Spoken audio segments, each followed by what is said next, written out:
My dear one, have you ever been away from home for a very long time? Long enough that you wondered if things could ever feel the same again? Long enough that old hurts felt heavier than your memories of love? Tonight's story is about coming home, not just to a place, but to each other.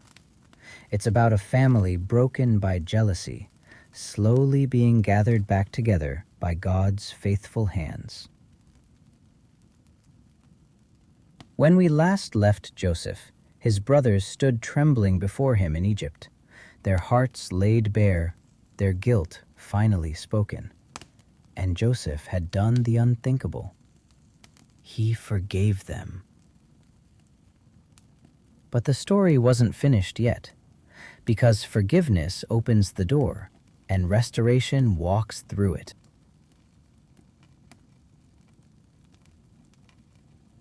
Joseph sent his brothers back to Canaan with wagons heavy with grain, bundles of fine cloth, and hearts heavier still. The road home felt longer than before. Each step stirred old memories, the sound of Joseph's cries, the weight of silver in their hands, the years of silence that followed. They rehearsed the words over and over, afraid to speak them aloud. How could they tell their father the truth? How could they say the name they had buried so long ago? When they reached Jacob's camp, the old man was seated near his tent, watching the horizon as he often did. His eyes had learned the language of waiting, waiting for news, for peace, for answers that never seemed to come. At last they stood before him. "Father," one said, his voice unsteady, "Joseph is alive." The words hung in the air like smoke. Jacob did not move. His face went pale. His breath grew shallow.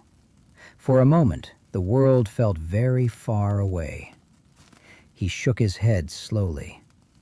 "No, you speak foolishness. Do not wound me again." But they pressed on, telling him of Egypt, of the ruler clothed in linen and gold, of the man who spoke their language yet wept when they spoke of home. They told him of the storehouses, the famine, the forgiveness that had poured out like water in a dry land. And when Jacob saw the wagons, strong, real, unmistakable, something inside him broke open. Hope, long buried, rose again. "My son Joseph is still alive. I will go and see him before I die."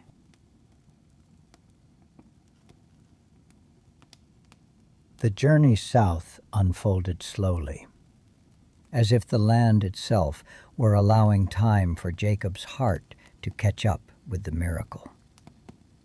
The wagons creaked under the weight of grain. Children ran ahead, laughing. Mothers adjusted blankets and shared quiet smiles they hadn't worn in years. Jacob rode carefully, leaning on his staff when he walked, his sons never far from his side.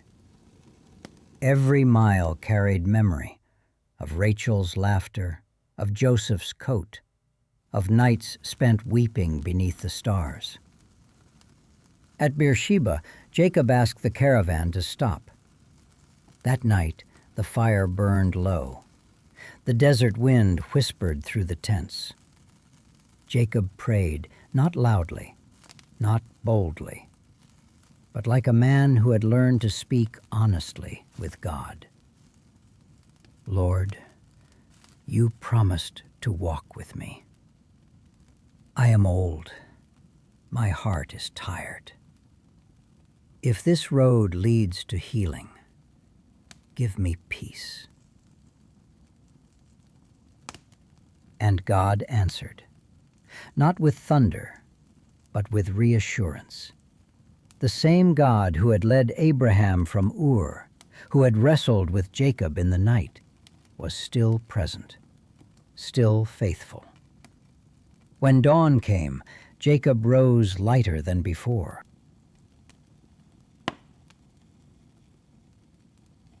In Egypt, Joseph waited. The governor, who commanded storehouses and armies, paced like a son counting footsteps. He dismissed the servants, once, then twice, and then called them back again. He smoothed his robes, then laughed softly at himself. Father. He remembered the smell of his father's tent, the feel of his hand on his shoulder, the sound of his voice blessing him at night. So many years, so many losses. Joseph ordered his chariot prepared, but his hands trembled as he did. This reunion was joy and risk. What if his father did not recognize him? What if grief had hardened his heart?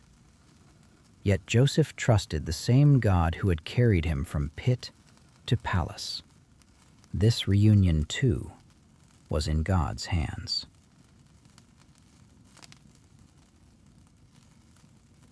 When Jacob arrived in Goshen, Joseph ran to meet him. Titles vanished. Authority fell away. Only a son remained. Joseph threw his arms around his father, and Jacob clung to him as though letting go might break the miracle. They wept long, unguarded tears, the kind that come only when sorrow finally finds its answer. Years of silence dissolved in that embrace. Years of guilt, grief, and unanswered prayer poured out together. Now I can die in peace, because I have seen your face. Joseph held him tighter, as if to say, no, live, we still have time.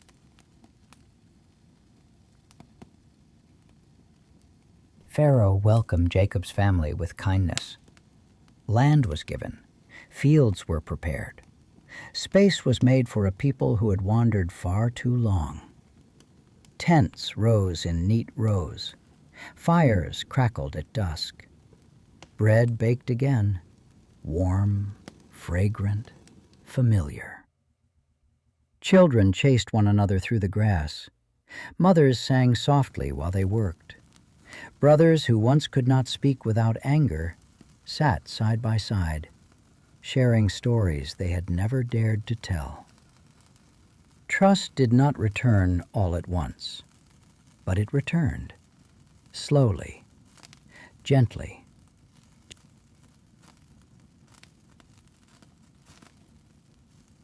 One evening, as the sun dipped low, Joseph gathered his brothers. They stood quietly, unsure what more could be said. Joseph looked at each face, older now, worn by years and regret. Faces that once looked down at him from the edge of a pit. "Do not be afraid," he said. His voice was steady, not bitter, not proud. "You meant it for harm," he continued. "But God meant it for good, to save many lives." The words settled deep. No excuses followed. No defenses were needed. "I will care for you," Joseph said, "and for your children." Something in the brothers finally broke, not in shame, but in relief. The burden they had carried for decades loosened at last.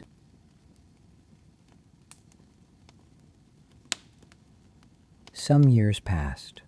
Joseph watched his sons grow strong. Jacob laughed again, telling stories beneath the shade. The family shared meals, celebrations, and quiet evenings together. The famine came, just as God had warned, but Egypt endured. And through it all, Joseph remembered. He remembered the pit, the prison, the waiting, and he gave thanks, not just for deliverance, but for the God who had never left him in the dark.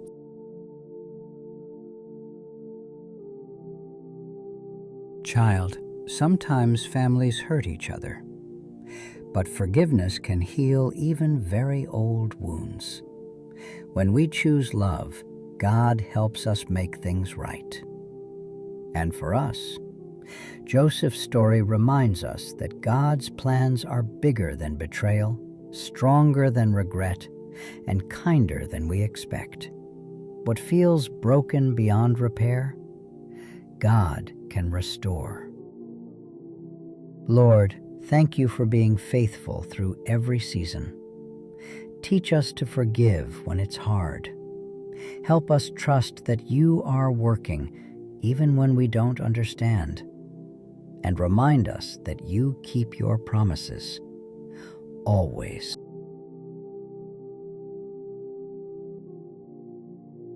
Rest now, little heart. You are seen. You are loved. And remember, what others may mean for harm, God can turn into something very, very good.